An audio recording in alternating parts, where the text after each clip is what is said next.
नमस्कार, एस्ट्रो तक में आपका बहुत बहुत स्वागत है। मैं हूं एस्ट्रोलॉजर प्रवीण मिश्र। आप देख रहे हैं आपका अपना खास कार्यक्रम आज का उपाय।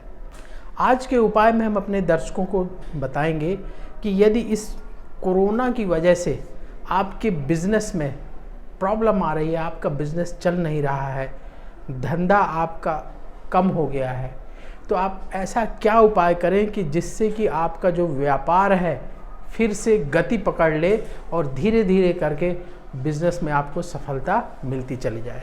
देखिए, ये जो हम आपको उपाय बता रहे हैं, ये उपाय हमने बहुत सारे लोगों को बताया और उनको फ़ायदा हुआ, तो इसलिए हमने सोचा कि आप सबसे भी शेयर किया जाए जिससे ज़्यादा से ज़्यादा लोगों को फ़ायदा हो। खास करके जो लोग बिज़नेस कर रहे हैं, जिनकी अपनी दुकान है, जिनकी अपनी फैक्ट्री है या किसी भी तरह का बिज़नेस आपका है और आपका बिज़नेस चल नहीं रहा है इस कोरोना की वजह से, तो आप ये उपाय कर सकते हैं। बहुत ही सरल उपाय है।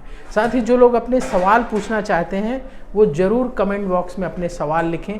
जन्म की तारीख, जन्म स्थान, जन्म समय लिखिएगा और सवाल लिख करके छोड़ दीजिएगा। अगले कार्यक्रम में हम आपके सवाल शामिल करेंगे, उनके जवाब देंगे। तो देखिए, जो व्यापार है ना, जो आपका बिजनेस है, उसका कनेक्शन कौन कौन से ग्रह से होता है पहले ये समझ लीजिए।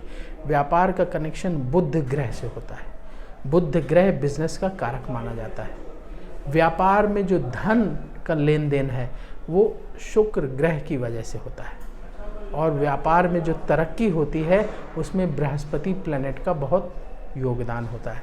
तो यदि आपकी कुंडली में बुध ग्रह, शुक्र ग्रह और बृहस्पति ग्रह की पोजीशन अच्छी हो, स्ट्रांग स्थिति में हो, तो व्यापार में आपको निश्चित रूप से सफलता मिलेगी। यदि इनकी महादशा, अंतरदशा और प्रत्यंतर में कहीं बृहस्पति, शुक्र और बुध हों तो भी अच्छे रिजल्ट देते हैं। उपाय आपको क्या करना है जिससे आपकी व्यापार में जो बाधाएं आ रही हैं वो सब दूर हो जाए। पहला काम, आपकी यदि दुकान है, फैक्ट्री है, तो उसमें साफ़ सफाई का विशेष रूप से ध्यान रखिए। बहुत सारी दुकानों में, फैक्ट्रियों में हमने विजिट किया तो वहाँ देखा कि बहुत सारी पुरानी चीज़ें पड़ी हुई हैं। अगर आपके यहाँ पुराना स्टॉक पड़ा हुआ है सालों से या पुरानी मशीनरी पड़ी हुई है तो वहाँ नेगेटिव एनर्जी स्टोर होने लगती है। तो यदि आपकी दुकान है, बिजनेस फैक्ट्री है या कोई भी ऐसा बिजनेस है, उस बिजनेस से जो पुरानी चीज़ें हैं, जो वेस्टेज है, जो कबाड़ है, ऐसे मटेरियल को तुरंत हटा दीजिए। दूसरा उपाय क्या करना है कि चंदन की खुशबू वाली अगरबत्ती या धूप जो आपको मिल जाए, उसकी खुशबू चंदन की होनी चाहिए, इस बात का ध्यान रखिएगा।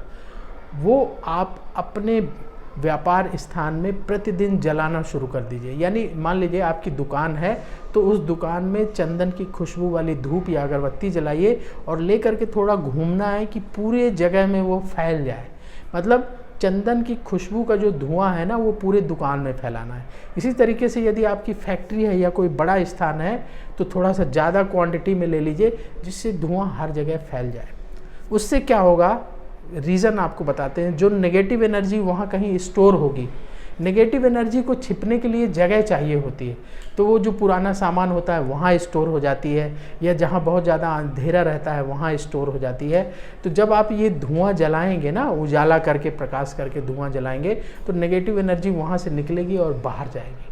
और जब आपके बिजनेस हाउस में, दुकान में पॉजिटिव एनर्जी फैलना शुरू होगी तो उसका असर, ये जो सुगंध फैलेगी चंदन की, इसका असर आपके मन पर, सुगंध का असर हमारे जीवन पर बहुत ज़बरदस्त होता है, ये आप जान लीजिए।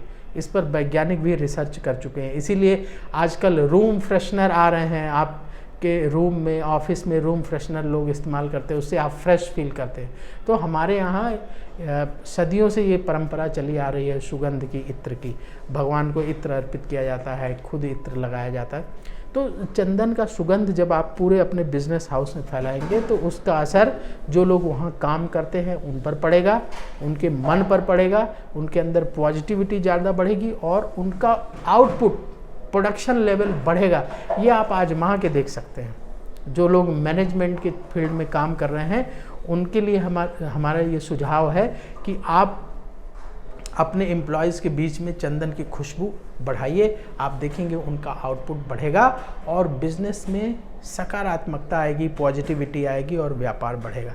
तो एक उपाय तो आपको ये करना है कि साफ़ सफाई करनी है, जितना कबाड़ है वो सब हटाना है, और दूसरा सुगंध जो है अपने बिजनेस में फैलानी है, वो भी चंदन की खुशबू वाली, ये कर लीजिए।